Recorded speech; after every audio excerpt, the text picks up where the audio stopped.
얼마 전에 어떤 그리스도인이 귀한 간증의 글을 보내왔습니다.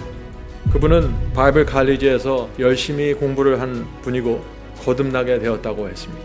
그리고 바이블 칼리지를 통해서 새로운 인생을 살게 되었다고 했습니다. 그분의 글을 읽으면은요, 한 죄인이 거듭나서 진리의 짠맛을 내고 선한 행실로 살아갈 때 어떤 일이 생기는지, 인생이 어떻게 달라지게 되는지, 하나님께 어떻게 영광을 돌리게 되는지가 잘 나타나 있습니다. 그래서 오늘 제가 그분의 글을 좀 여러분에게 소개해 드리려고 하는 것입니다.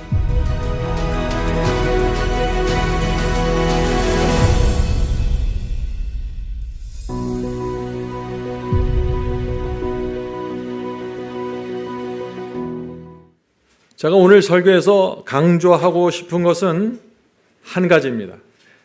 그것은 우리는 반드시 어떤 일이 있어도 이 세상을 빛과 소금으로 살아야만 한다는 것입니다. 살아야만 한다는 것입니다. must입니다. 이것은 그렇게 살면 좋고 안 살면 어쩔 수 없고가 아니라 must입니다. 마태복음 5장 13절부터 16절입니다. 너희는 세상의 소금이니 소금이 만일 그 맛을 잃으면 무엇으로 짜게 하리요? 후에는 아무 쓸데없어 다만 밖에 버리워 사람에게 밟힐 뿐이니라. 너희는 세상의 빛이라. 이같이 너희 빛을 사람 앞에 비추게 하여 저희로 너희 착한 행실을 보고 하늘에 계신 너희 아버지께 영광을 돌리게 하라. 성도 여러분, 주께서 우리에게 명하시는 사명과 책임이 무엇입니까? 너희는 이 세상에서 빛과 소금으로 살라는 것입니다. 왜 우리가 빛과 소금으로 살아야 합니까? 왜냐하면 우리가 빛과 소금으로 살아야만 세상 사람들이 우리의 착한 행실을 보고 하늘 아버지께 영광을 돌리게 되기 때문입니다. 성도 여러분, 우리가 어디서 살든지 무엇을 하든지 어떤 회사를 다니고 어떤 장사를 하든지 반드시 빛과 소금으로 살아야 되고 착한 행실의 열매가 나타나야 한다는 것입니다. 그것이 우리가 이 세상에 존재하는 이유이고 목적입니다. 빛과 소금으로 우리가 살고 착한 행실의 열매가 나타나야 우리가 믿는 복음이 무엇이고 우리가 믿는 진리의 가치가 무엇인지가 세워지는 것입니다.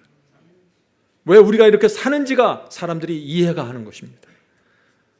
그래서 우리 주변에서 우리는 이런 말들을 들으면서 살아야 하는 것입니다.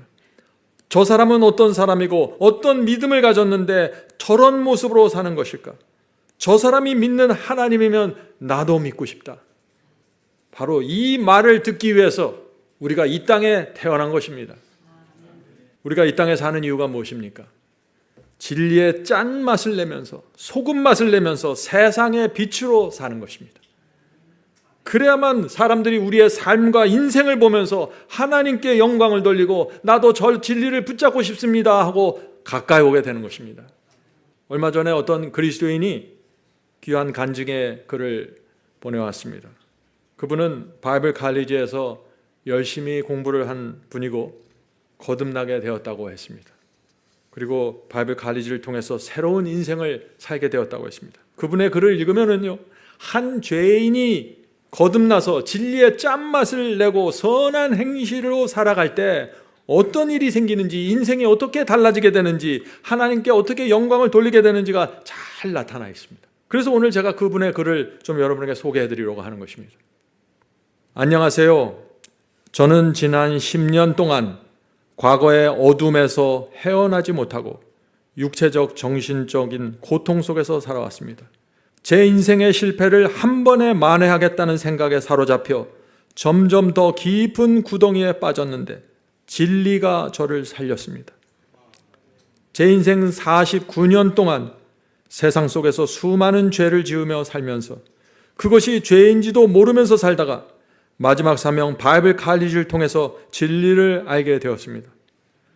예수님께서 예루살렘 성전에 들어가서 장사꾼들을 다 쫓아내시면서 성소 정결을 하셨듯이 성령께서 제 마음 성소를 정결하게 해 주셨습니다. 계속해서 말씀이 제 속에 들어가면서 점점 더 밝은 빛으로 인도해 주셨습니다. 마지막 사명 설교를 들은 지 1년 반이 지나갈 무렵 이 세상을 나그네로 산다는 것이 무엇인지 알게 되었습니다. 저는 살아가는 이유와 목적이 무엇인지 알게 되었습니다. 성도 여러분, 빛이 들어오면은 우리가 살아가는 이유와 목적이 분명하게 펼쳐지게 되는 것입니다. 자, 계속 읽겠습니다. 어느 날 앤드류강 목사님의 설교를 듣는데 신앙생활을 하는데 중요한 것은 다니엘과 세 친구처럼 뜻을 정하고 그것을 실천에 옮겨야 하고 거룩한 습관을 가져야 한다는 말씀을 듣게 되었습니다. 저는 그대로 실천에 옮기기 시작했고 제 생활은 크게 바뀌게 되었습니다. 성도 여러분, 이분의 특징이 무엇입니까? 말씀을 배운 것을 그대로 실천에 옮기는 것입니다. 오늘 이분의 간증을 들어보면요, 다른 게 없어요. 들은 대로 옮기는 것입니다. 아주 단순합니다. 이것을 통해서 빛과 소금의 맛이 나타난다 하는 것이죠. 자, 계속해서 읽겠습니다. 주님께서 저에게 새로운 직장을 주셨는데 그곳은 말씀을 공부하고 신앙을 하는데 최적의 직장이었습니다. 새벽 6시 반에 출근해서 오후 3시 반에 퇴근하는데 청소하고 폐기물을 정리하는 아주 단순하고 혼자 하는 일이라서 말씀을 들으면서 일할 수 있었습니다. 퇴근 후에도 말씀 공부할 시간이 많기 때문에 주께서 주신 일이라고 믿었습니다. 이분이 하는 일은 청소와 폐기물 정리, 보통 사람들은 만족할 수 없는 일같이 보이죠? 그런데 이분의 초점은 다른 것입니다. 이분의 초점은 말씀 공부에 맞춰져 있는 것입니다. 내가 여기서 신앙을 세울 수 있는가? 여기에 초점이 맞춰져 있어요. 그래서 오히려 새 직장, 더 안 좋은 직장으로 갔는데 만족하는 것입니다. 자, 계속해서 읽어보죠. 비록 전에 다니던 회사보다 임금이 많이 낮지만 나그네에게 많은 돈이 필요 없고 적은 돈으로도 살아갈 수 있는 방법을 깨닫게 되어서 기쁜 마음으로 새로운 직장으로 옮겼습니다. 성도 여러분, 계속해서 나그네 신앙의 포인트를 맞춰가면서 움직이는 모습을 보시죠. 저는 새 직장에서 주님의 성품을 반사하며 살겠다는 뜻을 정하고 실천에 옮길 수 있기를 기도했습니다. 여기가 포인트입니다. 시작점이에요. 뜻을 정하고 그것을 실천하기 위해서 기도하는 것. 이것이 빛과 소금으로 나가는 첫 번째 발걸음입니다. 자, 계속해서 읽어보죠. 처음 출근해서 느낀 것은 사람들이 서로 인사하지 않는다는 점이었습니다. 회사에는 물건을 싣고 들어오고 나가는 화물차들이 많이 들어오는데 저는 만나는 모든 화물차 기사님들에게 인사를 했습니다. 처음에는 그 기사님들이 어색해했습니다. 그런데 만날 때마다 인사를 하사 며칠 안 가서 모든 기사님들이 저를 만나면 인사를 하기 시작했습니다. 다른 회사 직원들에게도, 회사의 그 다른 직원들에게도 마주칠 때마다 인사를 했더니 얼마 가지 않아서 회사의 모든 분들이 저를 만나면 인사를 하기 시작했습니다. 이 한 사람이 회사에 들어가서 회사 전체의 분위기를 지금 바꿔놓는 거 보이십니까? 뜻을 정한 것입니다. 회사에 월급 타러 가는 게 아니라 뜻을 정하고 나가는 것입니다. 지금. 제 출근 시간은 아침 6시 30분인데 저는 1시간 더 일찍 출근하기로 했습니다. 이분이 왜 1시간 더 출근하기로 했을까요? 회사 직원들이 출근하기 전에 먼저 회사를 청소하고 하루 동안 쌓인 폐기물들을 정리해 놓으면 직원들의 마음이 상쾌해질 것을 바랐기 때문입니다. 이분은 지금 돈 벌러 회사 가는 게 아니에요. 제가 볼 때 전혀 다른 것을 생각하면서 뜻을 정하고 나가는 것입니다. 남들보다 1시간 먼저 출근해서 회사를 깨끗하게 정리해서 직원들이, 우리 동료 직원들이 회사에 나올 때 그 마음이 상쾌하면 얼마나 좋을까?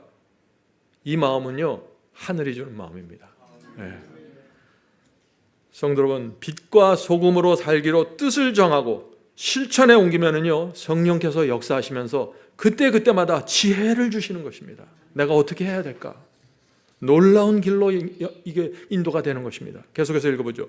출근을 1시간 먼저 하고 나니 남는 시간이 생겼고, 그래서 주변에 지게차 하시는 기사님들의 일을 도와줄 수 있었고 다른 직원들의 일들도 도와주었습니다. 이렇게 2개월쯤 되었는데, 회사 들어간 지 지금 2개월 되었는데 저를 담당하는 직원이 이런 말씀을 했습니다. 요즘 회사에서 저에 대한 이야기가 많다고 하시면서 모든 팀장님들이 저에 대해서 많은 관심을 갖고 있다고 했습니다. 성도 여러분, 빛과 소금의 맛이 퍼져나가는 모습입니다. 저는 일요일 쉬는 날에도 8시쯤 출근해서 오후 1시까지 청소하고 집에 돌아갑니다. 전 처음에 이거를 읽었을 때 아니 왜 일요일까지 꼭 나가서 일해야 될까 하고 생각을 했어요. 그런데 이분의 마음에는 진심이 있는 것이에요. 아무도 막지 못합니다. 억지로 하는 것도 아니고 시켜서 하는 것도 아니고 돈 때문에 하는 것도 아니에요. 일요일에도 사무실 직원들은 당번으로 돌아가면서 출근하기 때문에 제가 나와서 일하는 것을 보게 되었고 제가 직원들 사이에 이야기거리가 되었다고 합니다.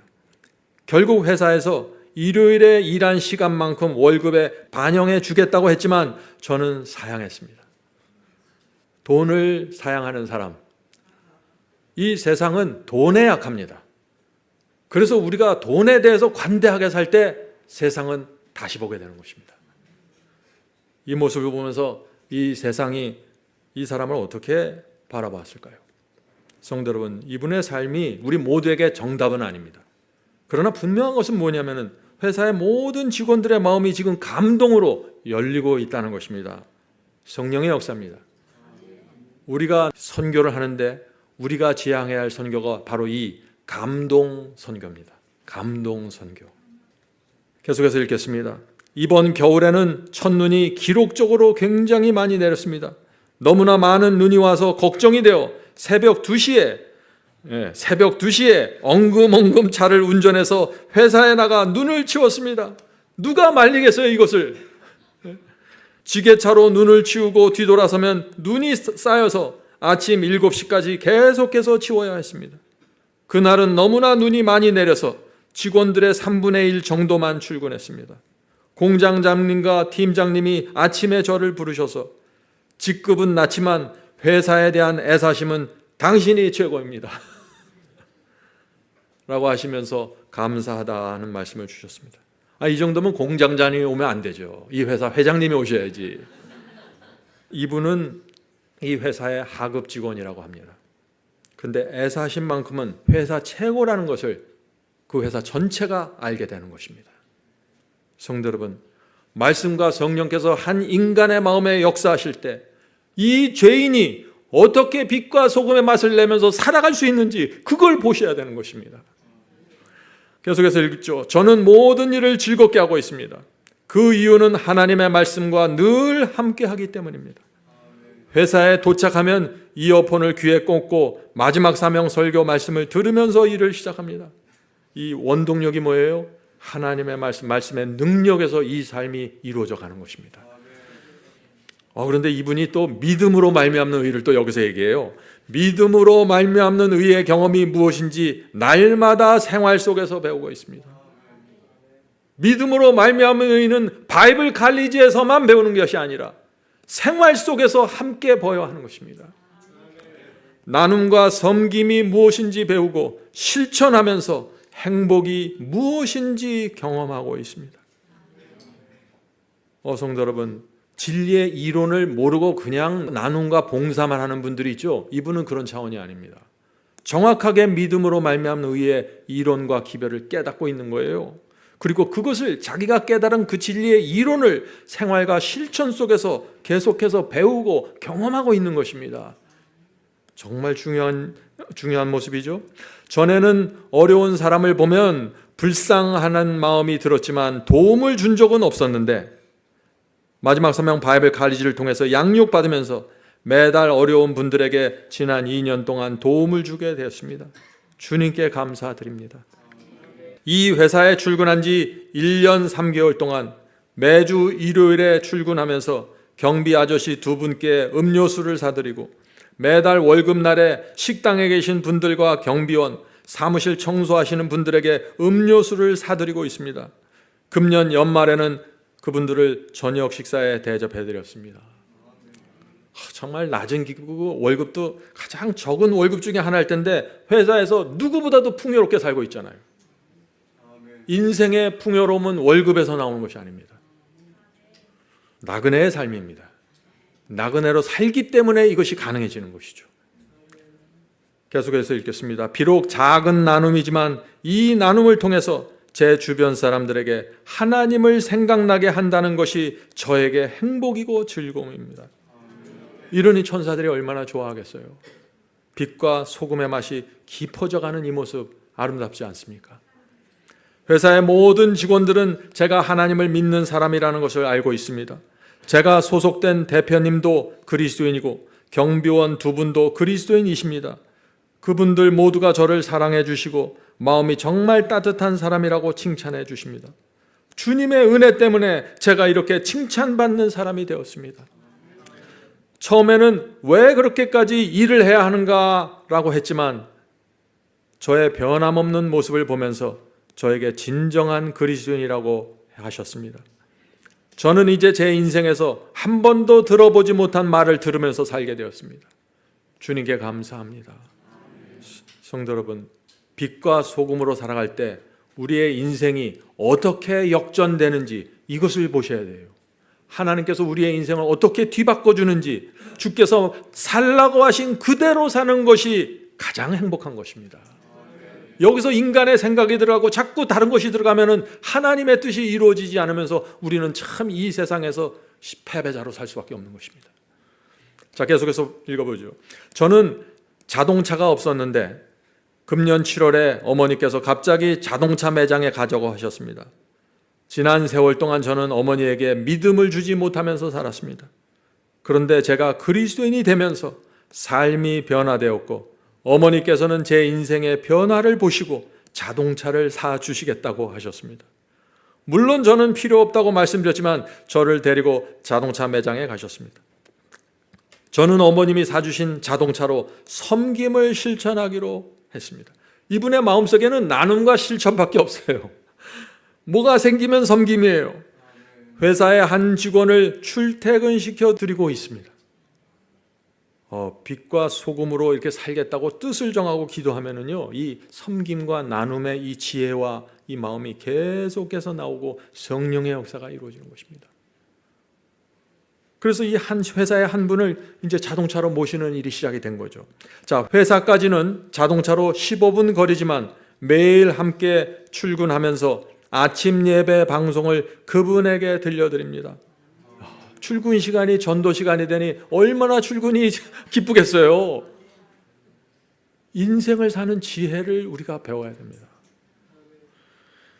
그분의 연세가 내년이 70이신데 절에 다니시는 분입니다. 그분은 저에게 이런 말씀을 하십니다. 아침에 예배 말씀을 들으면 마음이 차분해지고 나도 이렇게 살아야 하는데 라는 생각이 든다고 했습니다. 그리고 저에게 이 지역에 교회가 세워지면 꼭 교회에 다니겠다고 하셨습니다. 저에게는 늘 진심이 느껴진다고 하면서 저를 잘 챙겨주십니다. 지금 이분은 회사 전체가 전도 지역이에요. 경비원들도 전도 지역이고 공장장도 다 전도예요. 이분은. 식당에는 세 분이 계시는데 한 분은 그리스도인, 한 분은 천주교인, 한 분은 무교입니다. 세 분 모두가 제가 어떤 신앙을 하고 있는지 잘 알고 계십니다. 저에게 천사라고도 하시면서 천국 갈 때 자기들도 데리고 가달라고 하십니다. 주님께서 제게 주신 진리 때문에 제가 이런 과분한 삶을 살게 되었습니다. 삶을 인도하신 주님의 은혜를 글로 적으려고 하니 너무 길어 줄이겠습니다. 성도 여러분, 이 편지의 이 마지막 부분에 이분이 그동안 얼마나 성경을 열심히 읽고 말씀을 들었는지 우리가 알 수 있게 됩니다. 제가 설교 속에서 강조했던 모든 포인트들을 정확하게 짚고 계시더라고요, 이분이. 자, 계속 읽어보죠.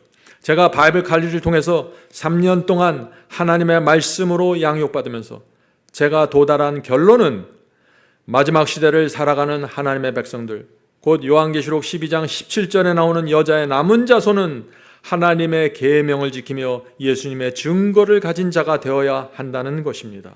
이것이 이분의 결론이라는 것이죠. 주님의 백성은 주께서 이 땅에 성육신하셔서 몸소 보여주신 모본을 바라보면서 말씀에 순종하고 세상에 속하지 말고 하나님을 사랑하고 이웃을 사랑하는 백성이라고 믿습니다. 예수께서 보여주신 성품으로 살아가는 성도들에게 늦은 비 성령을 내려주실 것을 믿습니다. 하나님께서는 온 우주에 하나님의 사랑과 성품을 나타내시고 증명하시길 원한다는 사실을 믿습니다. 그 하나님의 계획에 저도 포함되기를 소망합니다.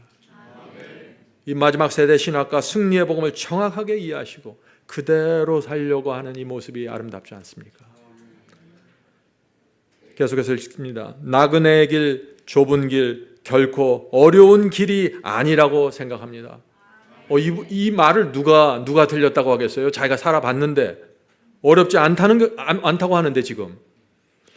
비록 제가 직장에서 하위 직급이고 하찮은 일을 하지만 직장에서 가장 높은 지위에 계신 분들과 동료들에게 진실하고 성실한 그리스도인으로 불려지는 삶을 살아간다면 제가 가는 길이 나그네의 길이 아닐까 생각합니다. 아멘. 맞죠? 우리가 무슨 일을 하든지 어떤 일을 하든지 빛과 소금으로 살아가는 것, 그것이 나그네의 삶입니다. 계속 읽습니다. 이 지역에 교회를 차리면 교회 나오겠다는 말, 천국 갈 때 데리고 가달라는 말, 제가 이런 말을 듣게 되었다는 것이 정말 기쁩니다. 제 인생에서 도무지 들을 수 없는 말을 듣게 된 것을 진심으로 감사할 뿐입니다. 제 주변 사람들에게 하나님의 교회와 하나님께서 만드신 천국을 생각나게 했다는 것만으로도 큰 기쁨입니다. 우리의 기쁨과 행복이 어디서 오는지 여러분들 보셔야 되는 것입니다. 빛과 소금으로 살아갈 때 오는 것입니다. 하나님의 말씀대로 살면 손해보는 것 같고 때로는 왜 그렇게 사느냐고 하면서 바보 취급받는 것 같지만 믿음으로 말미암는 의의 경험을 통해서 예수님의 성품을 주변 사람들에게 반사하면서 살게 되었고 사람들의 신뢰를 얻게 되었습니다. 성도 여러분, 이분의 신앙은 어떤 감정적이고 충동적이고 어떤 기적이나 이적에 의존하는 그런 신앙이 아니에요. 믿음으로 말미암는 의의 진리를 정확하게 이해하고 그것을 이해한 대로 실천해 가면서 빛과 소금의 맛을 내면서 성령께서 역사하셔서 사람들의 마음을 열시고 감동하시고 진리를 보게 하시고 하나님께 영광을 돌리는 그 성경의 공식 그대로 움직여가고 있는 이 모습을 보시라는 거예요. 사람들의 신뢰를 얻게 되면서 제가 믿는 하나님의 말씀을 전하는 데 있어서도 자신 있게 전할 수 있는 발판이 마련되었습니다. 물론 선교책자와 말씀을 전해주었지만 아직 열매를 얻지는 못했습니다.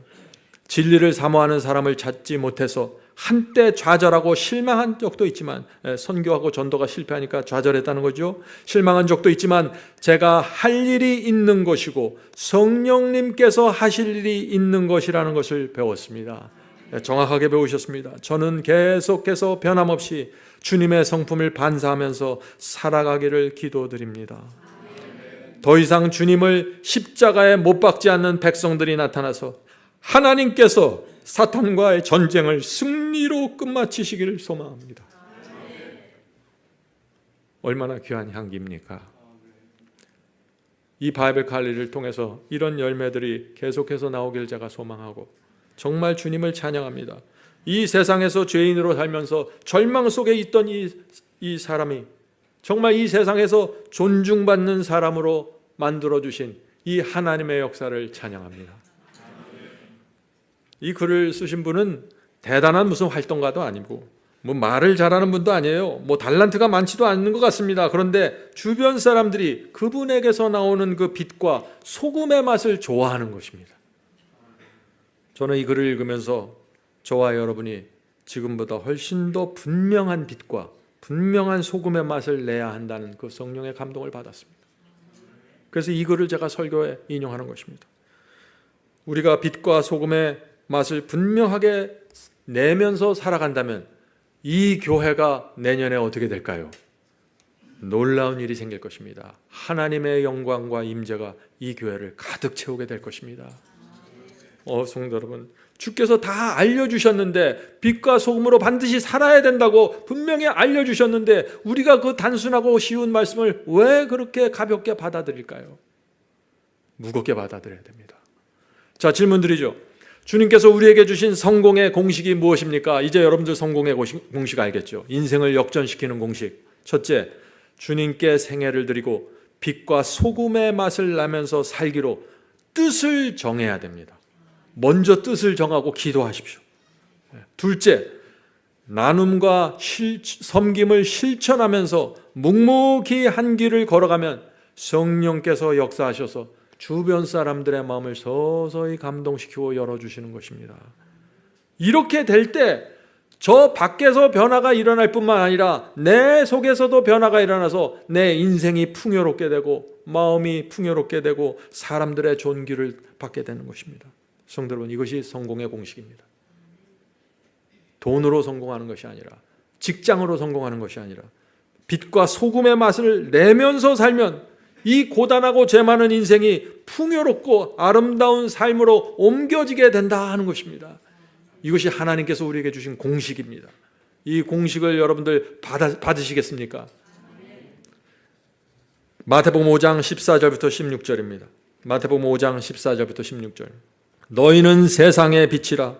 산 위에 있는 동네가 숨기우지 못할 것이요. 이 말씀이 무슨 뜻입니까? 주님께서 우리 속에 빛을 주시면 도무지 그 빛은 감출 수가 없다는 것입니다. 빛이 나가게 된다는 것이에요. 15절. 사람이 등불을 켜서 말 아래 두지 아니하고 등경 위에 두나니 이러므로 집안 모든 사람에게 비추느니라. 하나님께서 내 속에 빛을 주시면은요, 이것은 말 아래, 저 아래 두는 것이 아니라 높이 들어올려서 빛이 퍼져나가게, 내 가정이나 내 회사에 빛이 퍼져나가게 인도하신다는 것입니다. 반드시 빛은 퍼져나갑니다. 16절. 이같이 너희 빛을 사람 앞에 비추게 하여 저희로 너희 착한 행실을 보고 하늘에 계신 너희 아버지께 영광을 돌리게 하라. 주께서 말씀하십니다. 너희는 세상의 빛이라. 빛을 비춰서 너희 착한 행실을 보고 사람들이 하늘 아버지께 영광을 돌리게 해라. 이것이 주님의 호소이고 인생을 성공하는 방식입니다. 성도 여러분, 이 세상 학교와 이 세상 교육은 돈과 직장과 스펙으로 성공한다고 계속해서 압력을 주죠. 거짓입니다. 그렇게 성공되는 것이 아닙니다. 그렇게 성공하는 사람은 아주 적습니다. 성공도 아니죠, 사실은. 성공의 방식은 오늘 우리가 배운 이 진리입니다. 스펙과 상관없이, 돈과 상관없이 성공하는 길이 여기 있다는 것이죠. 우리가 가야 할 길은 하나입니다. 말씀을 붙잡고 빛과 소금으로 사는 것입니다. 그것이 평강의 길이고 나그네의 삶입니다. 아무리 성경책 옆에 끼고 살아도 진리의 빛과 소금에서 나오는 그 착한 행실이 없으면 어떻게 돼요? 우리는 맛을 잃어버린 소금이고 빛이 없는 등불이 되고 만다는 것이죠. 성도 여러분, 빛과 소금 머스트입니다. 다른 길이 없습니다. 우리가 왜 예배드리고 왜 기도하고 왜 우리가 성경을 읽습니까? 세상과 다른 독특한 맛을 내면서 빛을 비추기 위해서입니다. 선한 행실로 하나님께 영광을 돌려서 주변 사람들이 행복하고 기뻐하는 그 모습을 보고 싶어하는 것입니다. 질문 드립니다. 그리스도인이 소금으로 산다는 것이 무엇입니까? 소금에는 두 가지 특징이 있죠. 첫 번째 특징은 소금은 짠맛을 내야 됩니다. 예수께서 우리에게 소금이 되라고 하신 것은 진리만이 낼 수 있는 그 분명한 맛을 내라는 것입니다. 덥든지 차든지 말고 소금의 짠맛을 내면서 살라는 것입니다. 소금의 맛을 내면서 살아야 우리 인생이 풍요로워지기 때문이죠. 하나님의 모든 명령은 우리의 행복과 풍요함에 맞춰져 있습니다. 인생에서 절망한 사람들이 우리를 찾아오게 됩니다. 언제요? 우리가 소금의 짠맛을 내면서 살 때요. 이것이 최고의 전도법입니다. 근데 어떤 분들과 교제해 보면요, 소금의 짠맛이 느껴지질 않아요. 그리스도인이 갖고 있어야 될 그 독특한 맛과 특별함이 없고 오히려 가까이 가면 갈수록 세상 맛이 납니다. 잘못된 것입니다. 그런 분들은 반드시 내가 어디서 길을 잃어버렸는지 찾아봐야 되는 것입니다. 왜요? 하나님의 말씀은 이 점에서 단호하기 때문이죠. 이 말씀 다시 한번 읽어보세요. 소금이 만일 그 맛을 잃어버리면 무엇으로 짜게 하리요? 후에는 아무 쓸데없어 다만 밖에 버리워 사람에게 짓밟힌 뿐이니라. 그리스도인이 소금의 맛을 잃어버리면 어떻게 됩니까? 세상에서 무시당하고 살게 된다는 것입니다. 하나님의 뜻은 우리 그리스도인이 세상에서 존중받고 존경받고 사는 것이 하나님의 원칙인데 무시당하고 패배하면서 살게 된다는 것이죠. 하나님의 뜻이 아닙니다. 자, 소금의 두 번째 특징, 부패 방지입니다.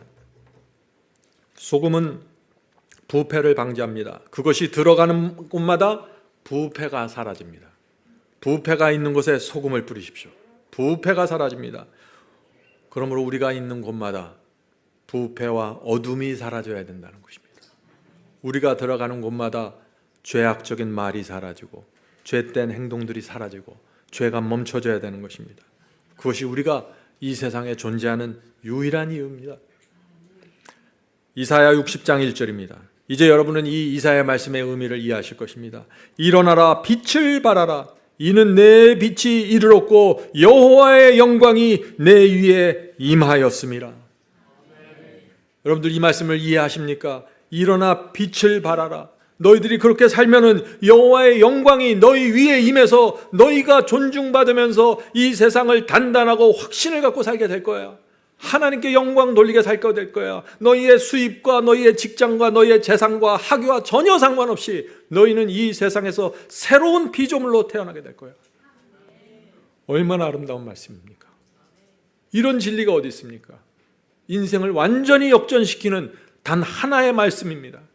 The letter 1888년입니다. 예수님의 제자들은, 저와 여러분을 얘기하는 것입니다. 예수님의 제자들은 세상에서 진리의 빛을 확신시켜 마침내 어둠 속에 있는 자들의 길을 진리의 빛으로 환하게 빛나게 할 것이다. 맛을 잃어버린 소금과 같고 믿는다고 말만 하는 그리스도인의 인생은 햇빛이 들지 않는 어두운 그늘과 같다. 빛의 근원이신 분과 연결되고자 노력한다면 모든 사람이 빛의 통로가 될 수 있다. 그들은 밝은 빛을 세상에 전달할 수 있다. 성도 여러분, 밝은 빛을 세상에 전달할 수 있습니다. 어떻게 해요? 빛의 근원이신 그분과 연결되는 것입니다. 어떻게 해요? 말씀과 진리로 연결되는 것입니다. 이것이 시작점이에요. 그래서 바이블 칼리지와 말씀이 그렇게 중요한 것입니다. 이것이 시작점이기 때문에. 성도 여러분, 오늘 우리는 우리가 가야 할 길을 좀 더 정확하게 보았습니다. 주님께서 우리 앞에 오직 한 길을 제시하고 있는 것입니다. 일어나 빛을 발하라. 빛과 소금으로 살아라. 하나님께 영광을 돌리게 하라. 질문드리죠. 우리가 세상에서 소금과 빛으로 살려면 우리 자신이 먼저 빛과 소금이 되어야 합니다. 어떻게 우리처럼 이 죄된 본성을 갖고 태어난 우리가 빛과 소금이 될 수 있습니까? 중요한 질문이죠. 제가 늘 강조하는 질문입니다. 우리 스스로는 빛과 소금이 될 수 없습니다. 소금은 노력해서 되는 것이 아니에요. 돌이나 모래가 아무리 애를 써도 소금은 될 수 없습니다. 하나님께서 그 광물질 속에 짠맛을 넣어 주셔야만, 나트륨을 넣어 주셔야만 소금이 될 수 있는 거예요. 마찬가지입니다. 하나님께서 우리 속에 소금의 성질을 넣어 주셔야만 세상에서 소금의 맛을 내면서 살아갈 수 있다는 것이죠.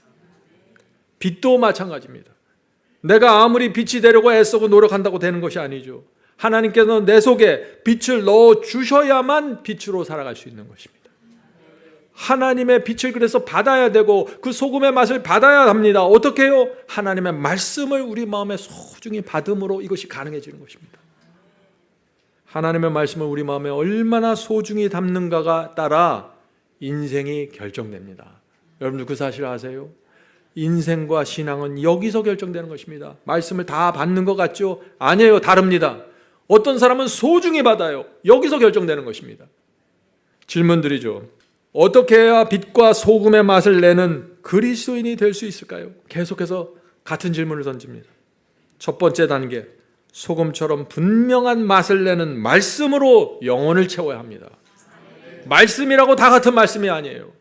소금처럼 짠맛을 정확하게 내는 그 말씀을 영혼에 받아야 되는 것입니다. 소금처럼 분명한 복음이 우리 마음을 채워야 하는 것입니다. 그렇게 하면 우리 마음이 달라지고 우리 생각이 달라지고 계획이 달라지면서 우리가 하는 모든 일에서 소금의 맛이 나기 시작하는 것입니다. 요한복음 1장 1절에서 말씀은 곧 하나님이라고 선포하셨습니다. 말씀이 하나님입니다.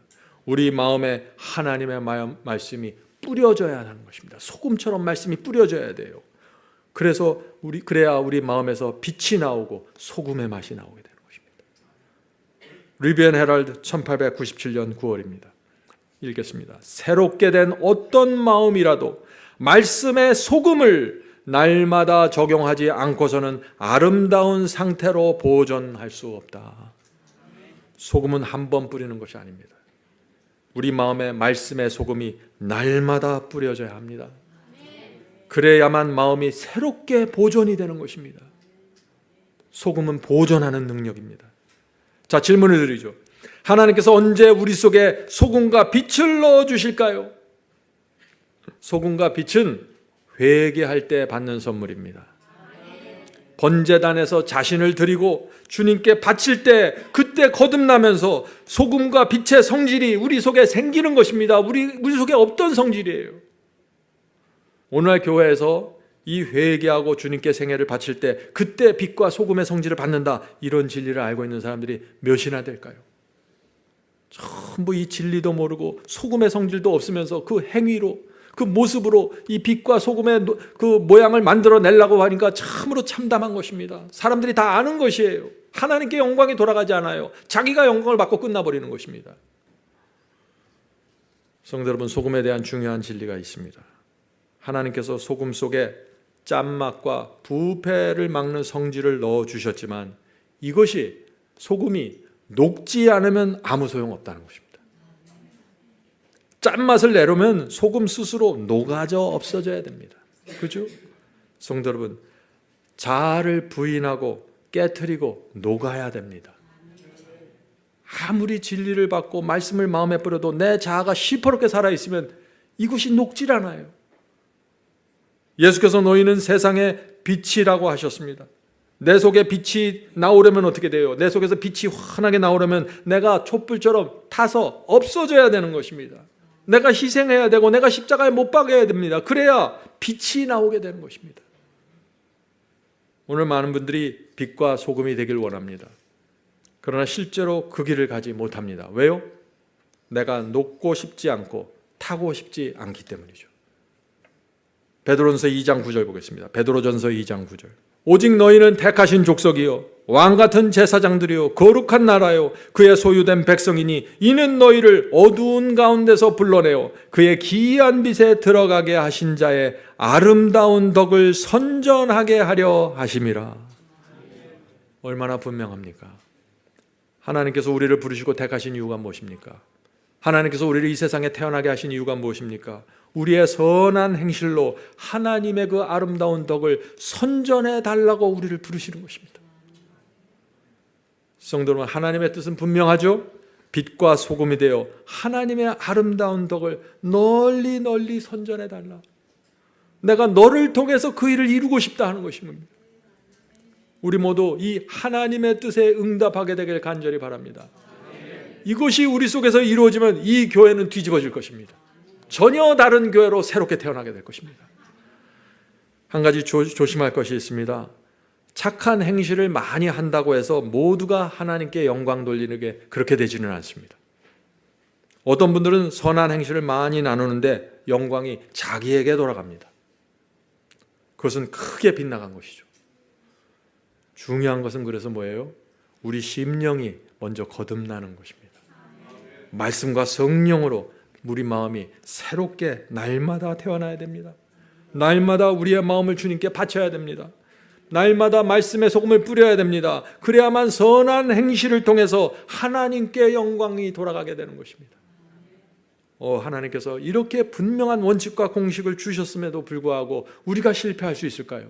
우리는 실패할 수 없습니다. 우리는 이렇게 가야 됩니다. 이제는.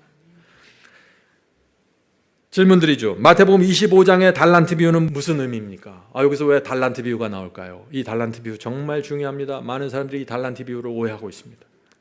마태복음 25장의 달란트 비유에는 주인이 준 달란트로 잘 장사해서 이익을 남긴 종이 나옵니다. 근데 또 하나는 종은 달란트를 줬는데 이것을 갖고 전혀 장사하지 않고 땅에 묻어두고 숨겨둔 그 종이 또 나오는 거예요. 이 두 종에 대한 이야기가 이 달란트 비유입니다. 여러분도 오늘 말씀을 들으시니까 이 달란트 비유가 뭔지 이제 감이 좀 오지 않으세요? 예수께서 이 어떤 종을 착하고 충성된 종이라고 칭찬을 하셨습니까? 자신이 받은 달란트로 장사해서 이익을 남긴 종입니다. 달란트로 이익을 남기지 않고 땅에 묻어둔 이 종은 주님께서 어떻게 취급하셨어요? 마태복음 25장 30절에 이 말씀하십니다. 마태복음 25장 30절. 이 무익한 종을 바깥 어두운 데로 내어 쫓으라. 거기서 슬피 울며 이를 갈미 있으리라 하시니. 제가 처음부터 말씀드렸죠. 빛과 소금으로 사는 것은 머스트라고요. 이것은 하나의 자선과 나눔이 아니라 여기에 구원이 걸려 있는 것입니다. 결과적으로. 무익한 종이 어떤 사람입니까? 이 달란트의 비유가 무엇입니까? 너희가 빛과 소금으로 살았는가? 너희가 하나님의 덕과 성품을 선전하면서 아름다운 열매를 맺었는가? 너희가 나눔과 봉사를 했는가? 보살폈는가? 이 말씀을 하는 거예요. 너희들이 착한 행실을 나타내야 된다. 땅에 묻어두면 안 된다. 이 달란트가 무슨 엄청난 달란트가 아니에요. 누구든지 어떤 사람들이 다 할 수 있는 달란트를 지금 하나님께서 요구하고 계신 것입니다. The letter 1890년입니다. 하나님의 왕국에 태어난 모든 영혼에게는 너희 빛을 사람 앞에 비추게 하여 저희로 너희 착한 행실을 보고 하늘에 계신 너희 아버지께 영광을 돌리게 하라는 엄숙한 당부의 말씀이 주어져 있다. 누구에게요? 어떤 특별한 사람에게요? 아니요. 하나님의 왕국에 태어난 모든 영혼들에게, 새로 거듭난 모든 영혼들에게 이 당부의 말씀이 주어져 있다는 것입니다. 의의 태양에서 받은 풍성한 광선을 주변 사람들에게 쏟아 부으라. 하나님의 보좌에서 풍성하게 주어진 빛나는 보석 같은 빛과 진리를 세상의 친구들에게 비춰줘라. 이렇게 하는 것이 우리에게 위탁된 달란트를 가지고 장사한다는 말의 뜻이다. 얼마나 분명해요. 이것이 달란트의 비유입니다. 우리는 하나님께서 우리에게 주신 이 달란트와 반드시 장사해서 이익을 남겨야 됩니다. 땅에 묻어두면 안 되는 것이에요. 빛과 소금으로 착한 행실로 살아서 사람들로 하여금 하나님께 영광을 돌리게 하는 그 삶, 그 삶이 달란트로 장사하는 것이라는 것입니다. 의의 태양으로부터 더 밝은 빛들을 붙잡고 빛에서 더 큰 빛으로 나아가고 원만한 광명에 이르도록 더 많은 빛을 비추라. 여러분들이 믿음으로 말미암는 의의 진리를 이해하고 빛대로 살면서 이렇게 살아갈 때 더 많은 빛을 비추게 됩니다. 하나님의 역사가 점점 더 분명하고 크게 퍼져나가는 것입니다. 성도 여러분, 이제 우리가 달란트를 땅에 묻지 말고 열심히 장사합시다. 계속해서 나누고 섬깁시다. 무엇이 이걸 우리가 못하게 하겠어요? 이게 돈이 필요해요? 뭐가 필요해요? 이게 아무것도 필요 없어요. 몸뚱아리 하나만 있으면 되는 것입니다. 이것이 하나님께서 우리 인생을 풍요롭게 인도하시는 놀라운 하늘의 지혜입니다. 성도 여러분, 우리가 하는 말과 언어에 소금이 뿌려져야 합니다. 이 달란트를 사용하려면요, 우리의 말에 소금이 뿌려져야 됩니다. 나눔과 섬김의 길을 가려면 이 말에 소금이 뿌려져야 된다. 굉장히 중요합니다. 골로새서 4장 6절입니다. 너희 말을 항상 은혜 가운데서 소금으로 고르게 함과 같이 하라. 그리하면 각 사람에게 마땅히 대답할 것을 알리라. 어떤 사람에게 어떻게 대답하고 어떤 사람에게 어떻게 교제하는지 말을 항상 은혜 가운데서 소금으로 고르게 해야 됩니다. 우리 말에 소금이 뿌려지면 어떤 일이 생길까요? 말에 은혜가 생기기 시작합니다. 말이 순결해지고 거칠고 천박한 것들이 사라지게 됩니다. 성령께서 우리의 입에 소금을 뿌려주시면 사람의 마음에 감동과 은혜를 주는 말을 하게 되는 것입니다. 우리 말에 소금이 뿌려지면 우리 입에서 아첨이나 교만이 사라지고 간사함이 사라집니다. 순수하게 사람을 대하게 됩니다. 얼마나 아름다운 생애입니까?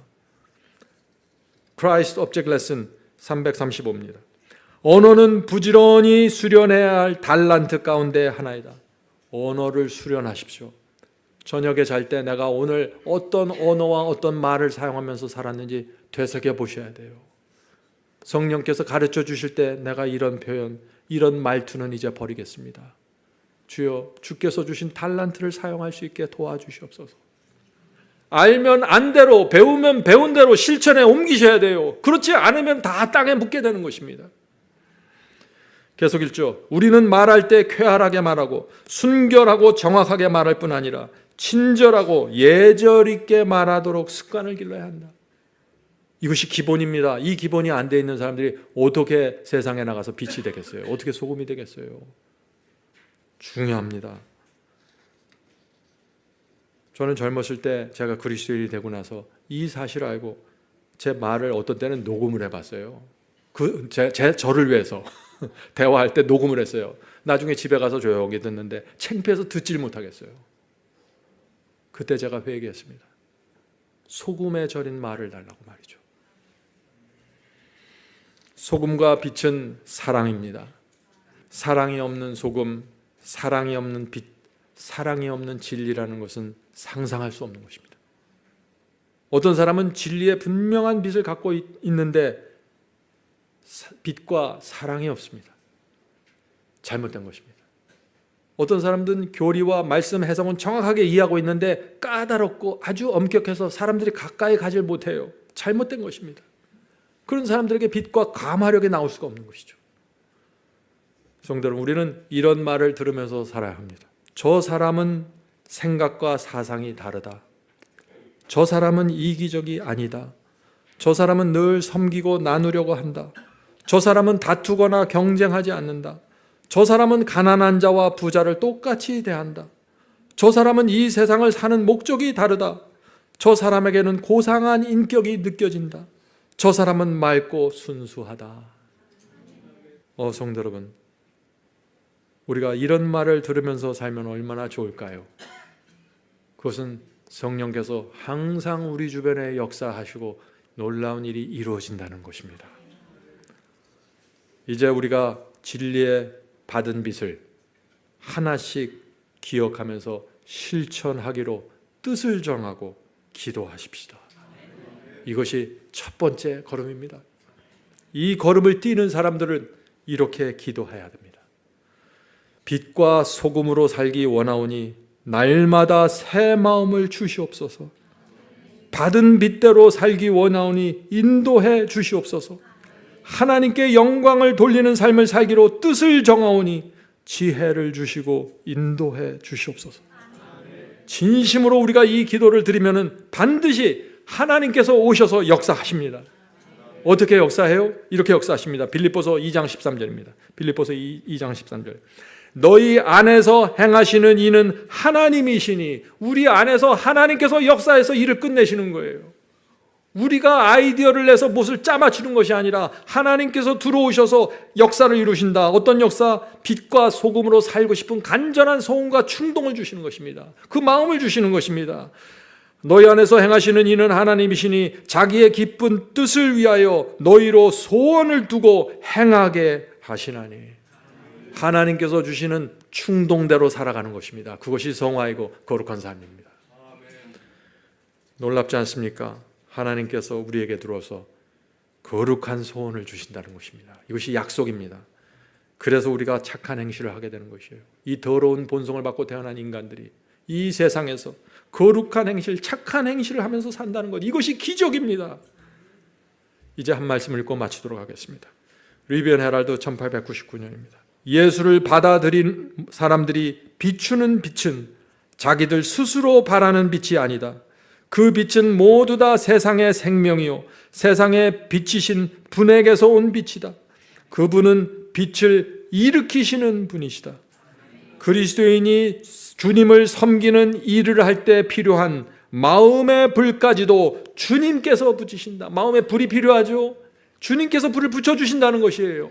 언제요? 우리가 간절히 원하고 뜻을 전하고 기도할 때 말이죠. 불을 붙여주신다. 놀라운 진리입니다. 그리스도는 빛과 생명과 거룩함이요 모든 믿는 사람들의 성화이다. 그리스도가 성화예요. 주께서 모든 생명과 성화의 원동력이고 장본인이십니다.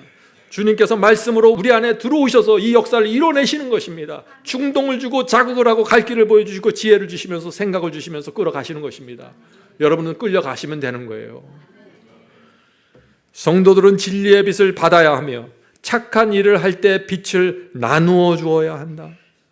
여러 가지 방법으로 주님의 은혜는 세상에서 소금의 역할을 담당하고 있다. 이 소금은 어느 곳에서 그 일할 곳을 찾는데, 이 소금은 어느 곳에서 그 일할 곳을 찾는데, 그곳이 가정이든지 사회든지 그것은 선한 것을 보존하는 능력이요 나쁜 것을 파괴하는 힘이 된다.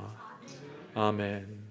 성령께서 우리 모두를 빛과 소금의 삶으로 인도하시고 실천케 하는 능력 주시기를 간절히 기도드립니다.